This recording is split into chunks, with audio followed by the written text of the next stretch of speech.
It's Thursday, it's 12:15 and we're live in Westminster.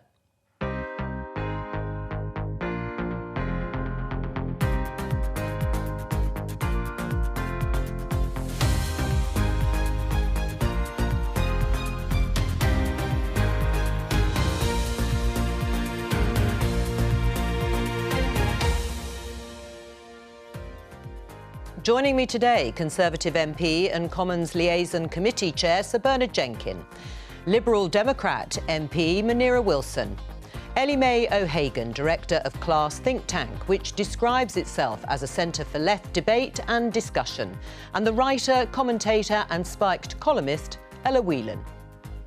Showing a COVID passport to get a pint, the Prime Minister says he's not against the idea. I think that that's the kind of thing that it may be up to individual publicans, it may be up to the landlord. But some of his MPs aren't so sure. I think that there are a lot of practical, ethical and moral and issues with this. It's not actually a very good idea at all. Monsieur? No? As a third wave sweeps the continent, should the UK share its vaccines? And do stop me if you need to crack on. Do tell us. What's his name? We've been asked to do it during the pandemic, but should we have the right to work from home in the future?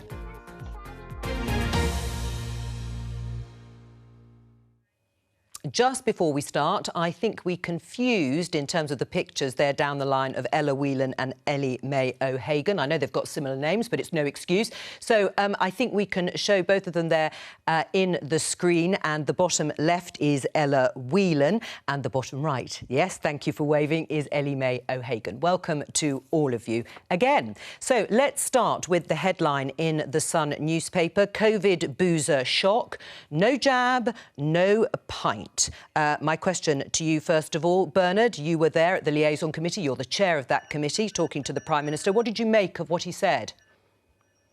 Well, I was not surprised. I think the government's been inching its way towards this particular decision. Bernard, I'm just going to interrupt you, having a few problems at the start of this show, because we can hear the bell, the division bell in the background. Nothing, of course, you can control. But perhaps you'd start again, because we couldn't hear what you were saying.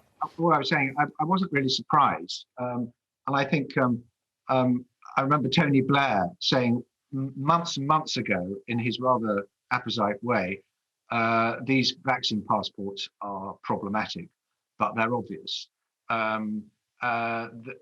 If basically you can allow people into venues who you know are not infectious, then some kind of verification of that. But there are going to be problems, and we've been hearing about them. You know, pregnant women can't be vaccinated, for example. Are we going to discriminate against pregnant women, or are we going to stop children going into restaurants because they haven't been vaccinated? It might be combined with testing, but I wait to see how this is going to work and whether it's really practical. On, because Boris Johnson seems to have changed his mind. When he was asked about this about a month ago, he wasn't in favour of having some sort of certification. We've all changed our minds about a great many things during this pandemic. And if you haven't been changing your mind, it means there will be something strange about you. But we've all had to adapt to new ways of thinking. I mean, in principle, it is, as Tony Blair said, very problematic. OK. Well, let's find out what the others think. Munira, are you in favour of it? Absolutely not. I'm very concerned about this idea of having vaccine passports for access to domestic goods and services to get into pubs, restaurants, cinemas, for two reasons. First of all, I think it's to increase business burden a huge amount. Are our local pubs really going to want to, when they're on their knees already, employ bouncers at their doors to check our health certification before they allow people in? And it's going to put staff in a really difficult position. And also, really importantly, it's going to create, as Bernard's alluded to, two tiers of rights. There are people who cannot have the vaccination for health reasons. As he says, some pregnant women will choose not to have it, or breastfeeding women. And of course, none of the vaccines are yet certified for children or adolescents. So can we not have a family meal down the pub at the weekend because teenage children are not vaccinated? I really don't think it's practical or ethical. Ellie May, briefly, your view. I think that it throws up all kinds of strange scenarios. So if you're a young unvaccinated person who's working in a pub, you're allowed to be in that pub to work your shift, but then you're not allowed to walk around the other side of the bar and have a pint at the end of that shift. Now, that's an odd situation. And I really think the best thing for the government to do at this point is to sort of ignore this red herring of vaccine passports and concentrate on driving cases down really low. And that means paying people to self-isolate, continuing with the vaccine rollout, and making sure that we release restrictions slowly, carefully, and in a measured way, so that this is the last lockdown that any of us have to go through in this country. Ella, your view? Well, we've heard a lot about the precautionary principle and its negative effects over the last few weeks in relation to the vaccine rollout. It strikes me as utterly bizarre that this suggestion of vaccine passports has come about when the vaccine rollout, particularly in the UK, is going so well. I mean, we are vaccinating so many people, and actually hesitancy around the vaccine is really quite low in comparison to other parts of Europe. And so why throw a spanner in the works about this now? I mean, I know that vaccine passport is perhaps some people think of it as a practical way to get out and get back into society and get doing the things we love, whether it be, going out, going to the pub or going to the cinema or whatever it is. But this really, I think, undermines confidence, not just in the government, but in the vaccine process itself. If you force people, if you use coercion, even in subtle ways like this, like a vaccine passport, it tends to damage trust between people and government. I think that's a bad thing. Right. Well, let's find out the view of Graham Brady, chair of the 1922 Committee of Conservative MPs. There he is in Central Lobby. Graham, what's your view about the idea of a vaccine passport to enter a pub? Well, I don't like the idea, but I also think it's pretty impractical. And one of the things that strikes me about it is that given that COVID is now probably an endemic virus that will, like other infectious diseases, rattle around the world for a period of time. I think Spanish flu did so for about 10 years before it became no more harmful than a normal flu strain. So we may well find that we've got a different lot of COVID, like we have a different flu each year coming next winter. Are we going to expect people to have a second passport to indicate that they've been vaccinated with the vaccine for the latest variant? We have also all the things that other people on the panel have talked about, the unintended discrimination against people who haven't been offered a vaccine or people who, for medical or other reasons, can't take it. Right. Graham, we're going to show some pictures of the Prime Minister who has been on a visit at a nursery school a little bit earlier today. In your mind, do you think Boris Johnson's lost his liberal instincts?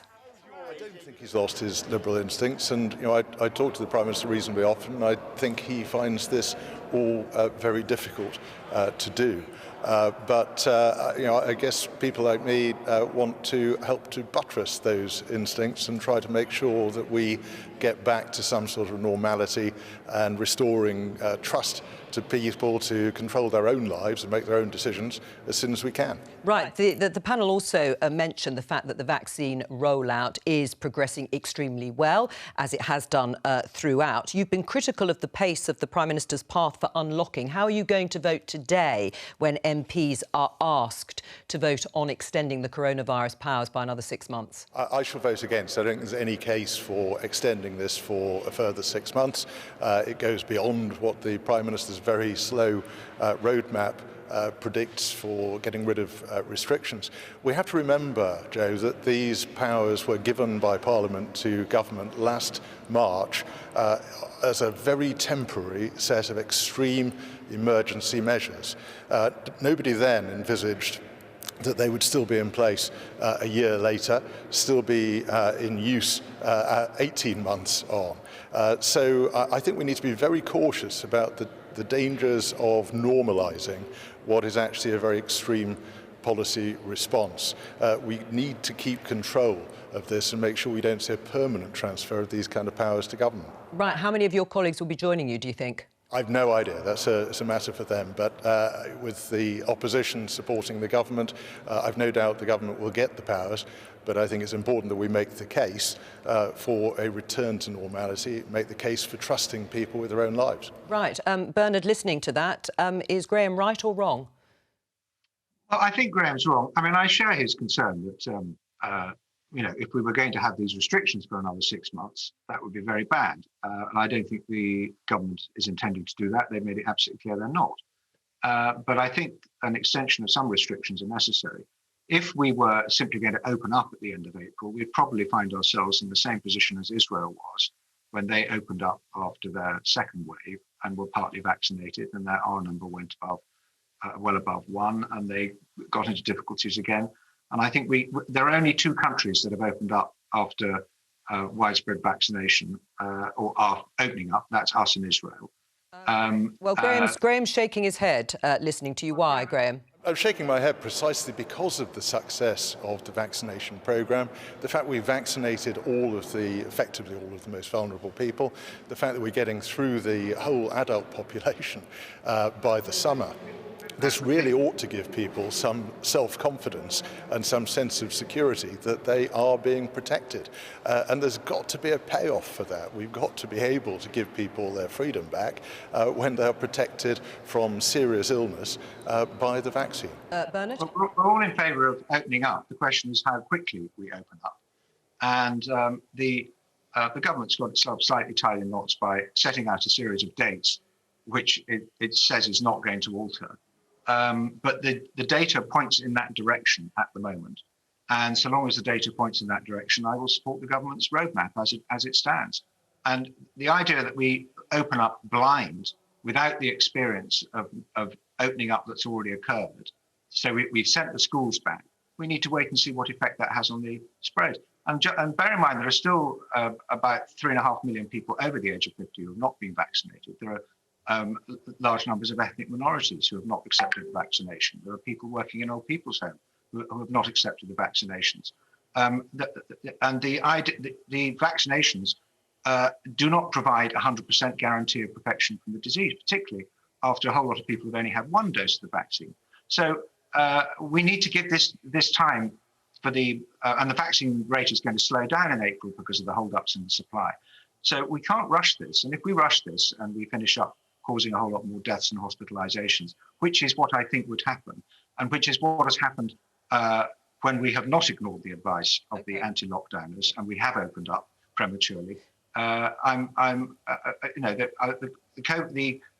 anti-lockdowners went very, very quiet during the last. Well, let me put that to Graham. Having opposed it, then because the second wave was so severe. All right. They went very quiet for a while.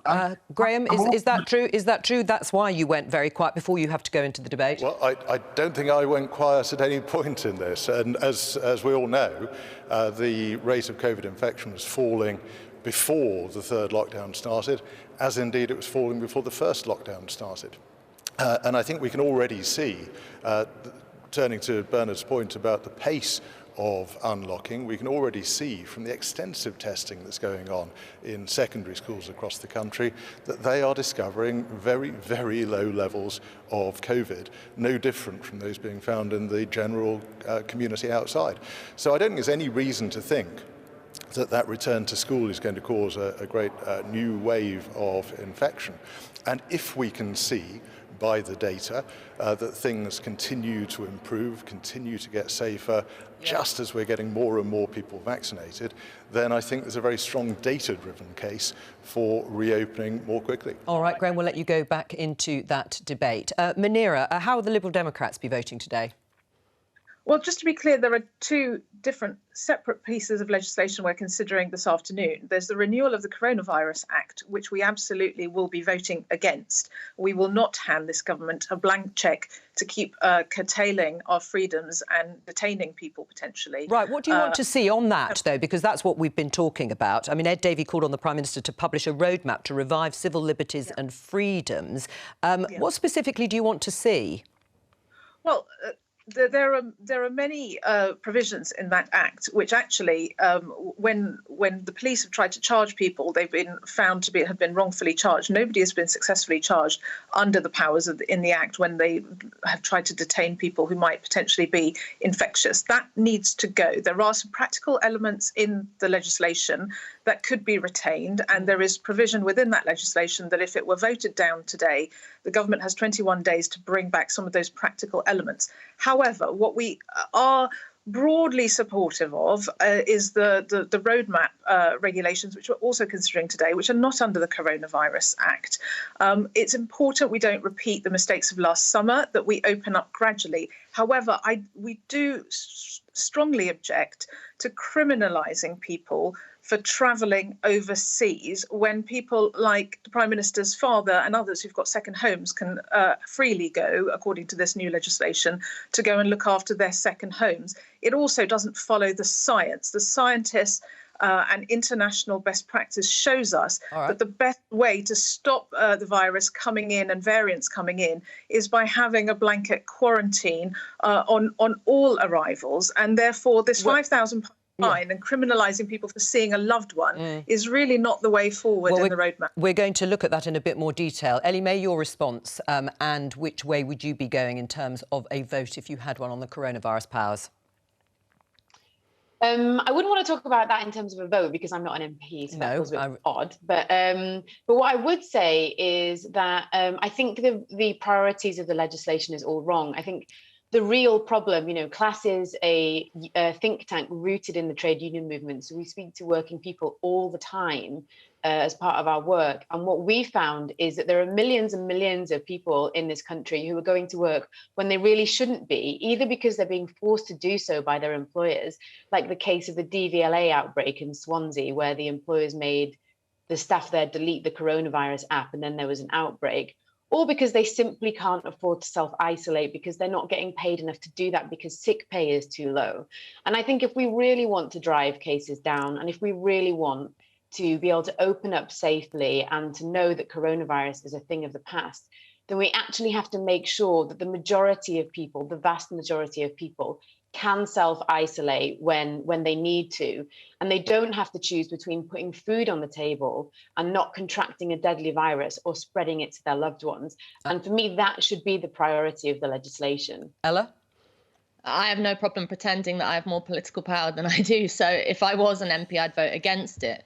I think it's a pretty clear option, and it's rather depressing that in particular, I mean, it's great that the Liberal Democrats have lived up to their namesake for the first time in quite a few years, but it's really depressing that the Labour Party is posing no opposition to this. I mean, on the simple fact that the roadmap says that we are meant to be back to normal by the 21st of June, and yet this legislation that MPs are voting on today is pushing forward restrictions for 6 months. I mean, that is just inexplicable. What is the necessity to have legislation going on months after we are meant to be back to normal, which we were told in June? I mean, you asked Graham Brady about the Prime Minister's liberal instincts. I mean, it's all very well having instincts, but whether or not you have liberal principles becomes apparent when those liberal principles are tested. And the test of the pandemic throughout the last year has found Boris Johnson and government wanting, because the whole nature of the way in which the government has approached these restrictions has been the precautionary principles I've already mentioned, but also in a very negative way. So if you look at, the roadmap says everything goes no earlier than. It's not about the positive of opening up. It's still framed in terms of restricting people. And, ordinary people out on the street don't want to, I reject Bernard's characterisation of people suddenly want to rush out in April. People are being sensible about this. They don't want to make the same mistakes. But that's very different from having this incredibly restricted and incredibly frightened approach to freedom, when we should actually be finding ways in which we can open up as quickly and as safely as possible. Bernard? Well, I want to open up as quickly and as safely as possible. And I've got a family wedding in June that is going to be confined to 30 people. I mean, it's a miserable restriction, and I very much hope we can get there quicker. But what I don't want is a third wave, which could well clog up our hospitals again and require the schools to close again and all that rubbish, because that is still possible, because we've only vaccinated half the adult population as of now. And even then, a lot of them with only one dose. and there's an interruption to the vaccine supply. We cannot now behave as though the whole population has been vaccinated and there's no risk from this disease, because that is not the case. All right. If I can just really Very briefly, Ella. Yeah, because the main point in this is we are in a different. I mean, Ben has mentioned the situation we were in around Christmas or even around summer when previous waves happened. We are in a very. It's important to point that we are in a very different situation now because of the vaccine. The government's to have its back clapped and celebrated because of that. That is a different position we're in, and that means that we can make different decisions. Well, today. on that note of vaccines, let's talk and move on to the tensions that have been bubbling under the surface, well, perhaps not just under the surface, between the EU and the UK over vaccine supplies. We can talk to Nick Beak, our correspondent in Brussels. Nick, what is the latest in terms of the EU obviously looking at tightening the rules on vaccine exports?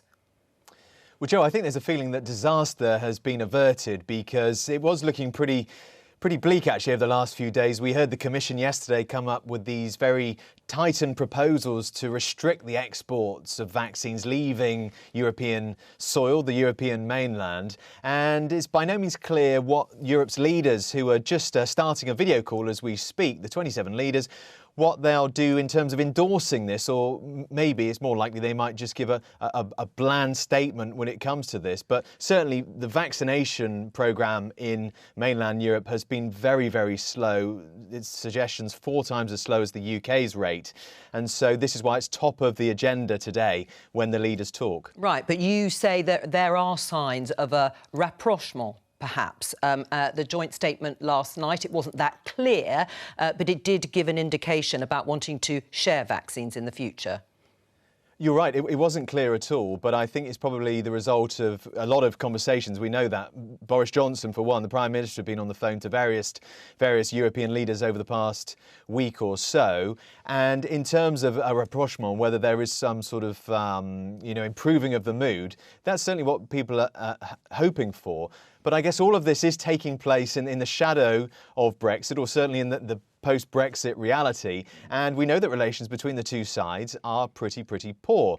So what exactly comes in the next few days, we wait and see. But certainly a very tough line from the Commission yesterday. But then when they were asked about how many millions of doses they think they'll be able to hold on to that will be able to remain in the EU as a result of these tightened measures, they weren't able to put a number on that. All right, Nick Beak, thank you very much. Well, let me just show our viewers the leading article in The Spectator and get your response, the panellists. Britain must help Europe fight a third wave. Bernard, on Monday, the Prime Minister warned that the UK wouldn't be immune to a third wave washing up onto our shores from continental Europe. Given the success of our vaccination, shouldn't we be more cooperative and give them more of our vaccines? Well, we have offered vaccines to EU countries. We offered vaccines to Ireland, and Ireland turned it down. They said they wanted to stick with the EU programme. If there's a shadow of Brexit over this whole debate, the shadow is over the EU and not us, because were we still in the EU, we'd be in the same mess that the EU is in. And thank goodness we're not. And yes, of course, we should want to help other countries. I mean, there are much less fortunate countries than the EU that probably need our help. But if we can unblock this argument and avoid, I mean, the EU is having this terrific row with AstraZeneca, which is ridiculous, really. If they had a legal case of contract against AstraZeneca, they would have used that to secure their vaccine supplies. All right, well, the fact is, they don't have a case. They don't have. Let me get Munira's. If they ask for our help, I'm sure we give it. But they haven't asked. They've just demanded and then threatened blockades, which I think is very unfortunate. There's a lot of blame going around in the EU because people can't see who is really accountable for the mess they're in. Munira? Well, as has often been said, nobody's safe until everyone is safe. So global and international cooperation on vaccines is absolutely critical. I'm deeply disappointed by the EU Commission's sort of protectionist stance on this. Equally, I don't think the Prime Minister's comments around greed has meant that we've had a successful vaccine programme are helpful. I'm encouraged by the fact that there are positive noises coming out of Brussels from the talks with London. What we need to be focused on is actually, rather than very wealthy countries who've already bought up vast amounts of vaccine supply, fighting over that. Actually, we've got millions of people in some of the poorest countries who haven't had a single vial of vaccine yet. And therefore, if we want to protect ourselves, we've got to work globally to make sure that everybody is protected. Ellie-May, do you think the public here will support sharing vaccines before we've vaccinated the whole adult population? I'm not sure. I haven't seen any figures on that, but I do agree with the sentiment that we are all connected. And actually, we shouldn't see this as a case of Britain should get its vaccines first, because if Britain manages to get vaccinated and other countries aren't, they then could develop new variants that could evade our vaccine, and then would be in the same trouble all over again. And I think one thing that we've learned this year is how connected we are to one another and how connected we are to other countries.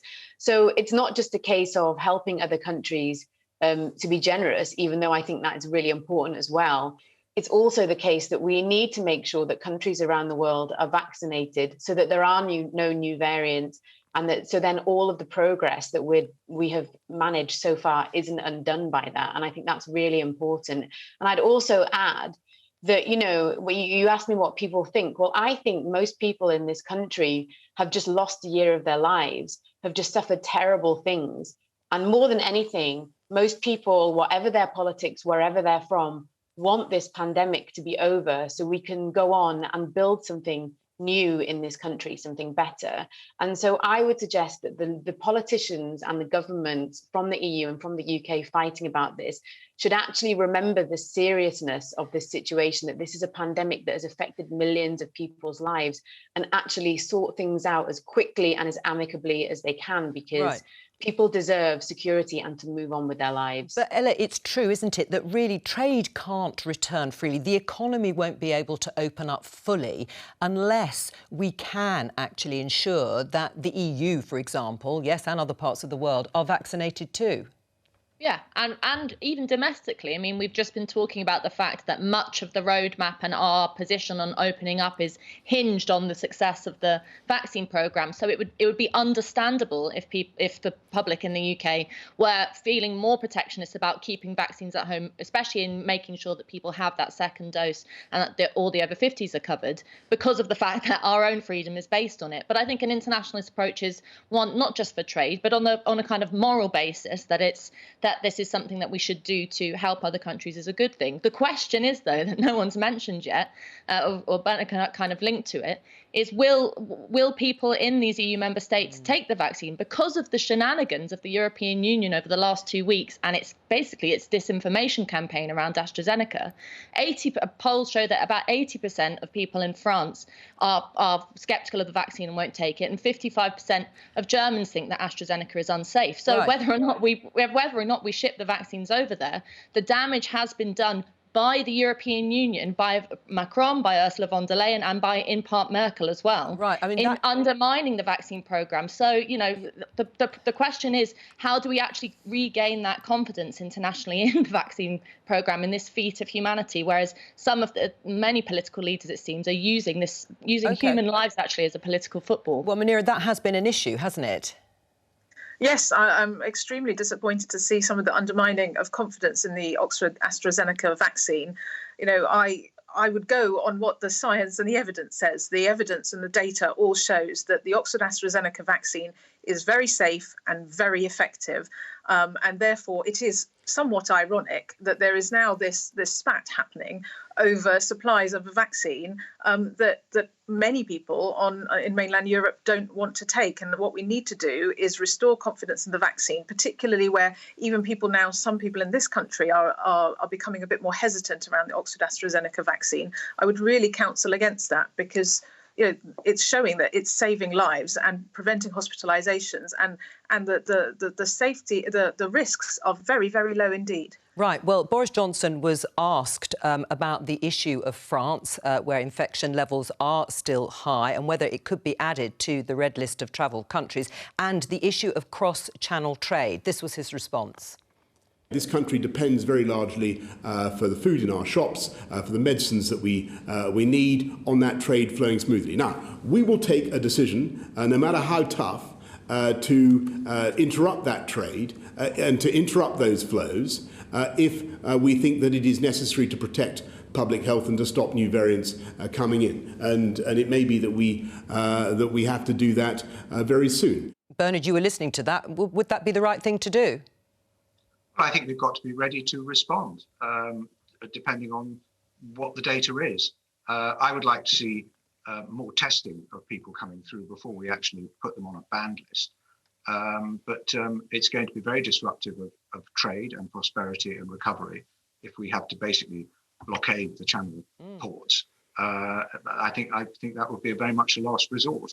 But our resilience against the infection coming from abroad, provided that we don't have a new variant that is resistant to vaccines, is to continue with our own vaccination program. Incidentally, Italy is sitting on 30 million doses of AstraZeneca vaccine. For them to be complaining they haven't got any vaccine is not correct. That they're not using the vaccine that they've got. Munira? Well, I was on the call with Professor Jonathan Van Tam the other day when he said he expressed his concerns that 86% of people coming in from France were exempted from any of the regulations we have around self-isolation and so on. And so first and foremost, and I think this came up at the liaison committee yesterday, with all those hauliers coming in and out, because we are dependent on that cross-channel trade in terms of food and medicines, they absolutely should be tested the moment they arrive in the country. And subsequently, I was horrified when I checked the regulations around this. There is absolutely no testing whatsoever, either on arrival or on day 2 or day 8 for hauliers, where there are for some other professions. So that's first and foremost what we should have. But also, the quarantine policy we now have at our borders is very, very leaky. And we really risk squandering the gains of the vaccination programme and the sacrifices we've all made through lockdown. So I would like to see a blanket quarantine policy for all countries, because that is the only way we are going to prevent the UK finding itself in a third wave, having made all these gains that we have done. Bernard, you were nodding away in agreement at the beginning. Yeah, I think there's all very reasonable points, and there's a constant debate going on in the government about what measures should be applied and when. But there's no absolute truth to this. There isn't an instant, and it's very easy to sit in a studio and say that the government should be doing this and that. I think I hope that the government are taking more precautions against the borders, and I thought the Prime Minister was indicating he's got a very open mind towards that. Right, but I mean, it did sound like an effective blockade could be on the cards. Ella, what was your response to listening to the Prime Minister on that?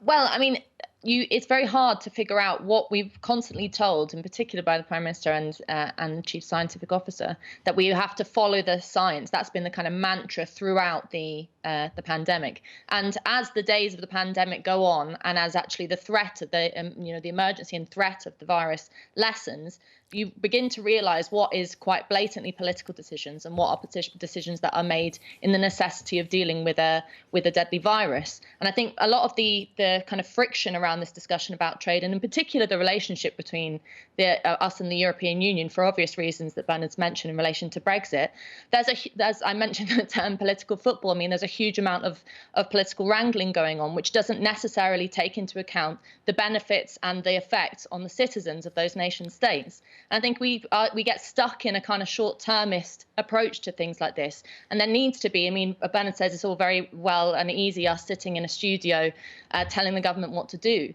But you end up wanting to scream at the television when you watch the Prime Minister, or indeed watch debates in the House of Commons over this, because what it feels like is that the government isn't taking into account in a sufficient way the long-term effects of measures like this. So in the background of all of this is the longer we have blockades, the longer we have restrictions, the longer we have limits on the way in which normal life resumes, the worse the damage is to your average citizen, the worse the damage is to our lives and our futures. And taking into account the necessity of balancing risks, taking into account the necessity to be focused. In fact, I agree with Munira, which is, that we're spending all this time talking about what the Prime Minister did or didn't say in relation to pubs and vaccine passports, when a really basic thing, which is making sure that people who come into the country are tested, or even that, people who are coming in through Dover get the vaccination, that focus the attention attention there rather than these sprawling legislation, coronavirus restrictions that are going to be put in place for 6 months. You've mentioned legislation. We're going to talk about a proposal that's been put forward about the right to work from home. Let me just show you the headline in The Times. Working from home and flexing hours will become the norm. Now, employees have a legal right to request flexible working, which could be working from home or changing your hours. Employers must handle the request in what's called a reasonable manner. Now, the government says they're looking at making flexible working a default position unless employers have a good reason not to allow it. It was also a commitment in the Conservative Party manifesto. Strengthening the right to flexible working, Ellie May, a good idea? As I mentioned earlier, CLASS is, we're a think tank based in the union movement. So we've actually been looking at this and we're hoping to share some data at the end of April about how this has changed over the last year. And I think it has good points and bad points. So, you know, the positives of working from home is that you can have more control over your time. And for smaller organizations, it's useful because maybe you don't have to fork out for a big office, for example. But the negative side is that it's harder to organize within the workplace. So if your boss decides to cut the pay of everybody in the organization, you can't talk to each other. You can't talk together about how you might respond to that. You're more isolated. And also, and I'm sure many of the viewers watching this will have experienced this, that the line between work time and leisure time is much more blurred when your office is in your living room. So I suppose my answer would be I am in favour of it, but only if we have measures to make sure that work remains work, that employees are treated fairly. All right, well, let's pick up on some of the points. You're in favour of strengthening workers' rights, which is what the Conservative Party would say they are doing. Munira, what about what Ellie May O'Hagan is saying, that actually we could have a sort of two-tier workforce? Well, I think we have to embrace the fact that the way we work is going to be changed forever as a result of this pandemic. And therefore, the government needs to be planning for and potentially legislating to make to support that, and also investing in retraining, because these are changes to flexible working, which we support. And the Liberal Democrat 2019 manifesto said flexible working should be a day one employment right.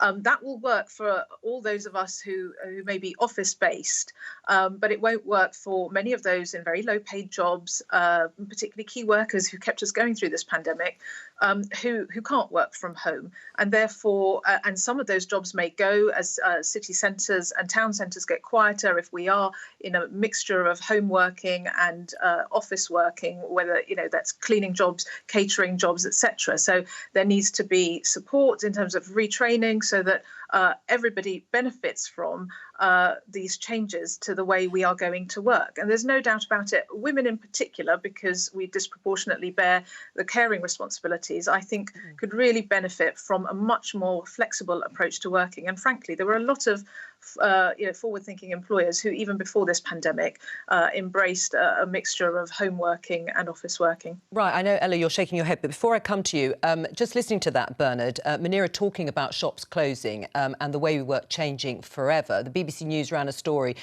John Lewis to permanently close 8 more shops. Do you worry about the unintended consequences of more people working from home and what that will do to city centre economies? Well, yes, I do. Of course, if you're running a retail business on a high street, your costs are very much higher than people operating out of their homes or an internet business that's selling online and delivering. And we need to rebalance these costs.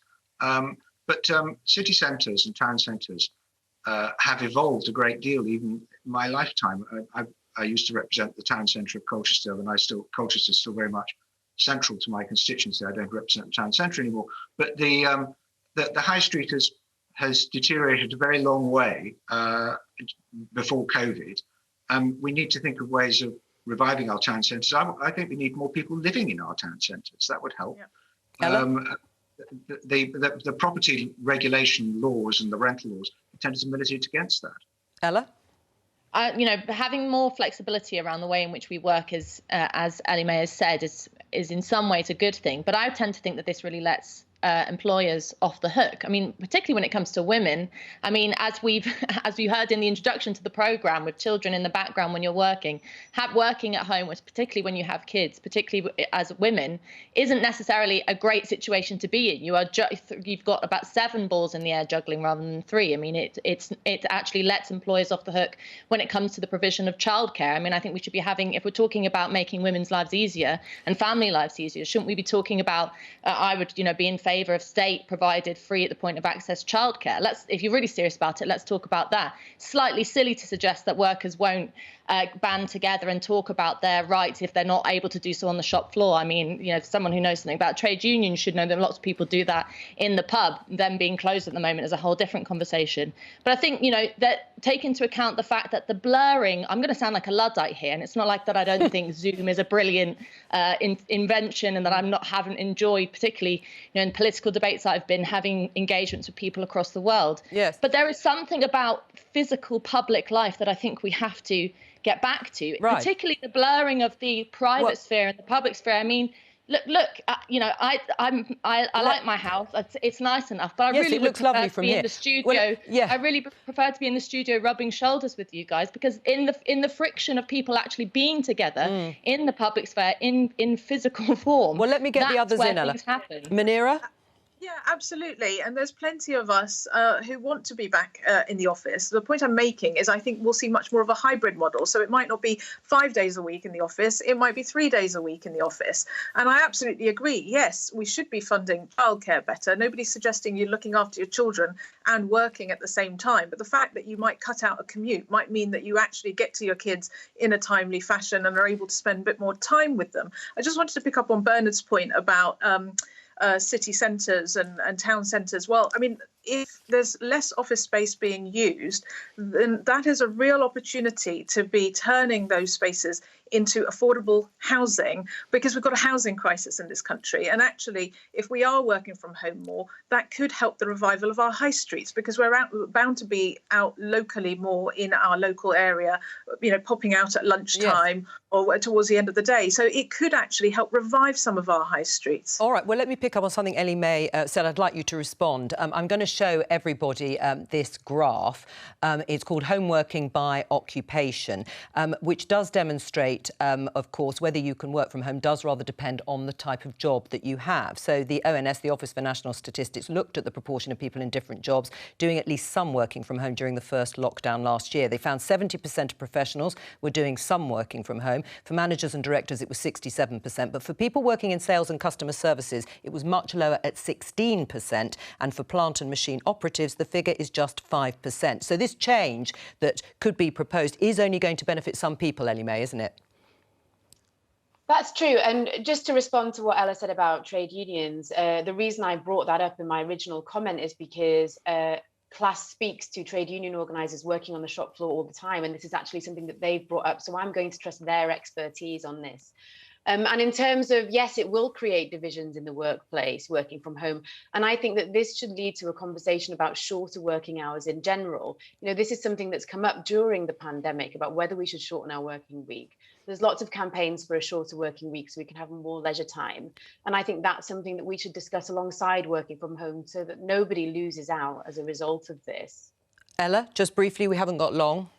I think talking about the working week is a welcome discussion, but I have to say that what about the fact that when you're working from home, you're the one paying the heating bill? I know mine's gone up over the last year. I mean, there are certain things that the division between working life and home life there are reasons why they should remain separate. Most importantly, to give people freedom away from emails popping up on their phone, or indeed the divisions that we've talked about between kind of high-vis man who's been working throughout the pandemic and hasn't stopped rain or shine or fear of the virus, and those of us who can pick up the laptop and do it from home.